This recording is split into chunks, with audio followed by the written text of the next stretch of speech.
क्या कहलाएगा ये? अनबैलेंस है। मेरा एक हाथ ग्रोथ कर रहा है, बढ़ रहा है, तो वो अच्छा नहीं है।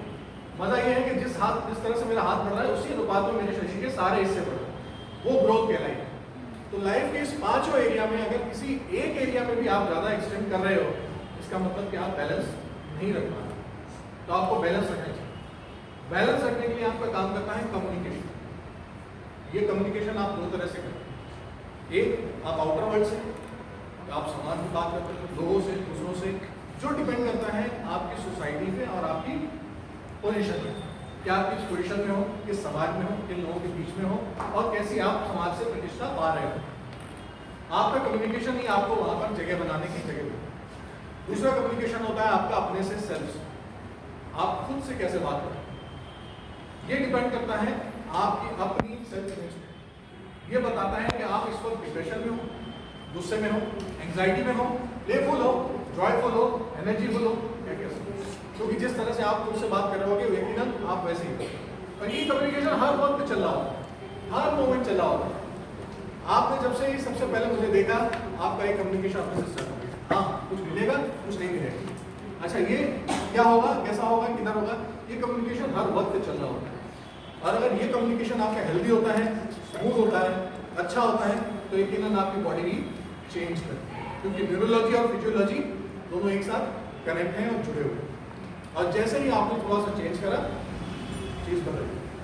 अगर कोई डिप्रेशन में बैठा हुआ है और हम उसके साथ काउंसलिंग करना चाहते हैं, तो क्या आप समझते हैं कितनी देर में हम उसकी डिप्रेशन वाली स्टेट को छोड़ सकते हैं? कितना समय लग सकता है? कोई गेस? बहुत आसान सा तरीका। मैम, जरा अपनी रीढ़ की हड्डी सीधी गई, जरा कंधे सीधे गई, और जरा ऊपर की तरफ देखिए, क्या हुआ आपके साथ? पहले वाली स्टेट और इस वाली स्टेट चेंज होगी। और थोड़ा सा और बढ़ा देते। मैम, जरा गहरी सी सांस लीजिए। अब कैसा लग रहा है पहले वाले मोड और अब वाले मोड? सिर्फ इतना सा काम होता है।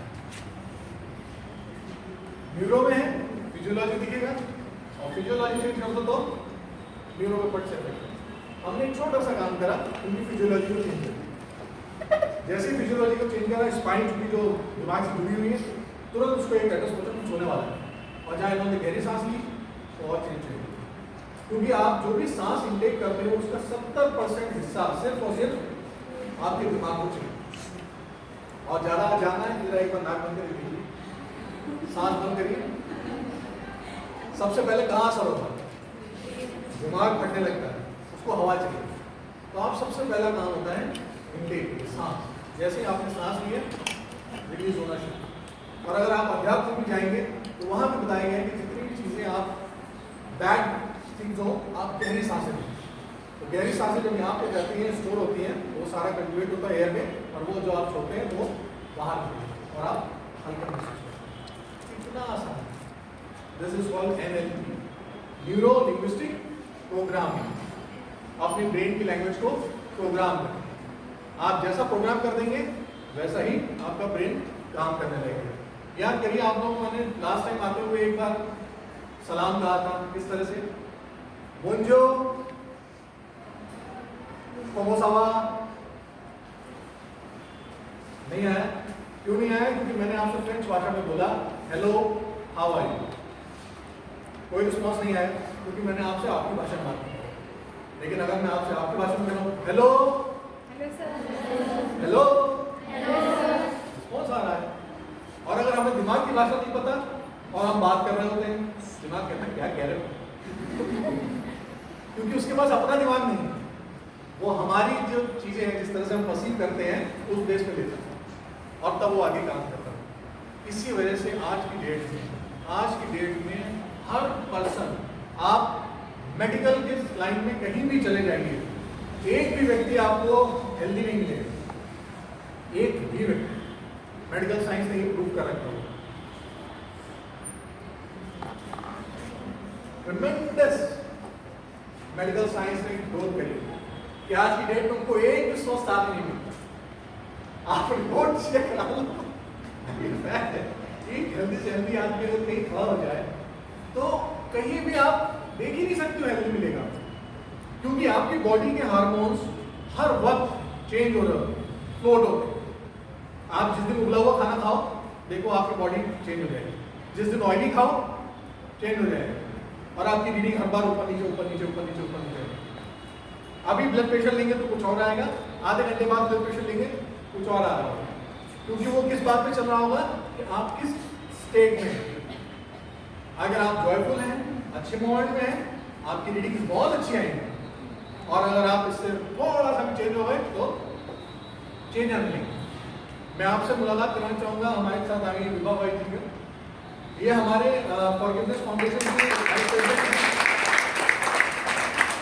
मैं इसका इनके साथ शेयर करना चाहूँगा कि अभी बीच में इनकी तबीयत खराब हो रही थी, और जब उन्होंने अपनी टेस्ट कराया तो उसमें शुगर रेटिंग थोड़ी सी ज़्यादा आई, शायद 80 पॉइंट्स कुछ ज़्यादा थे।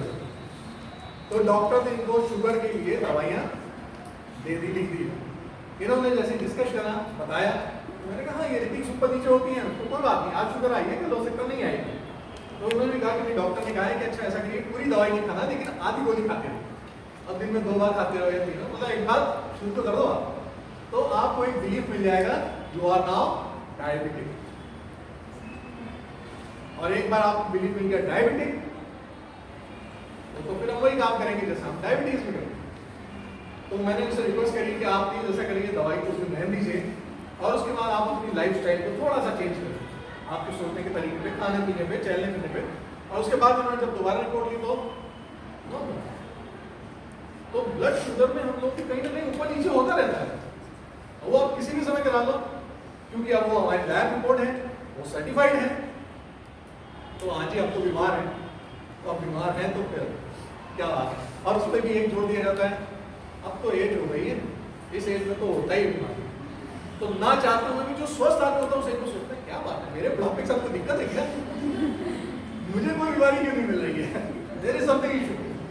तब वो बार बार डॉक्टर पूछते हैं, डॉक्टर साहब मैं ठीक हूँ ना, क्या बात है, गड़बड़ है। और मैं आपको बताऊं लोगों ने कैसे ऐसे बिलीव बना रखे हैं। मैं एक 72 साल के बुजुर्ग से मिला जो बहुत ही फिट, बहुत ही अच्छे तरीके से रहते, बहुत ही हेल्दी। और जब मैंने उनसे बात करी तो मैंने उनसे पूछा कि आपकी लाइफस्टाइल क्या है, किस तरह की है। उन्होंने बताया कि मैं मेहनत से नहीं कर रहा था, बहुत काम करता हूँ, और बुखार तो आए हुए मुझे करीबन 50 साल से ज़्यादा हो चुका है, आज तक बुखार नहीं आया।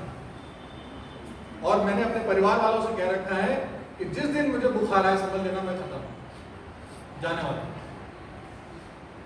तो अब आप सोच सकते हैं कि उन्होंने अपने लिए कितना तगड़ा बायस बना रखा है, क्या बिलीव है। अब मुझे ये बताइए, आप अपने तजुर्बे से, ये बिलीफ उनका सही है या गलत है, क्या है? सही वाले कितने हैं? गलत वाले? और जिनको कुछ भी नहीं कहना वो कितने? मैं गलत किस तरह से है, ध्यान दीजिएगा।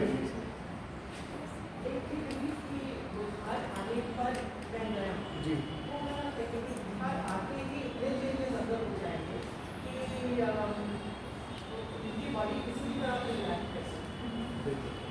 मैं किस तरह से सही है? सही इसलिए है क्योंकि हम जैसा बिलीफ सिस्टम लेकर चलते हैं उसी हिसाब से हमारी दिनचर्या होती है, उसी हिसाब से हमारा खाना होता है, उसी हिसाब से हमारा सारा जो ईयर्स है तो ऑटोमेटिकली जब हमने उसको स्ट्रीमलाइन कर दिया है तो 99% आप ठीक ही जाएंगे, ऐसा माना जाता है। अब बुखार किस वजह से आया, क्या रहा, वो सब चीज़ें मेडिकल है। तो मेरा ये मानते हैं अगर आप मान के चलते हैं मैं स्वस्थ हूँ तो स्वस्थ करते बहुत अच्छी बात है, बिल्कुल आप लोग वहीं तक पहुँचे हैं, एकदम साफ बात है। और इसको क्लियर कर आपको इसलिए बता देता हूँ कि कोई भी बीमारी जानलेवा नहीं, कोई भी बीमारी जानलेवा नहीं। जानलेवा होता है उससे जुड़ा हुआ हमारा खून। आप लोग जानते हैं कि बुखार आता है 2 दिन में ठीक हो जाएगा, ज़्यादा 3 दिन लगेगा, रेस्ट करेंगे, दवाई खाएंगे। आपको बुखार होता है, आप 4थे दिन खड़े हो जाते हैं। और जो उन बुजुर्ग ने बिलीव बना लिया है बुखार आएगा यानी मैं, तो उन्होंने कितना ज्यादा अनकॉन्शियस माइंड को प्रोग्राम कर रखा है कि बुखार आते ही मेरे सारे सेल्स को खत्म कर देना,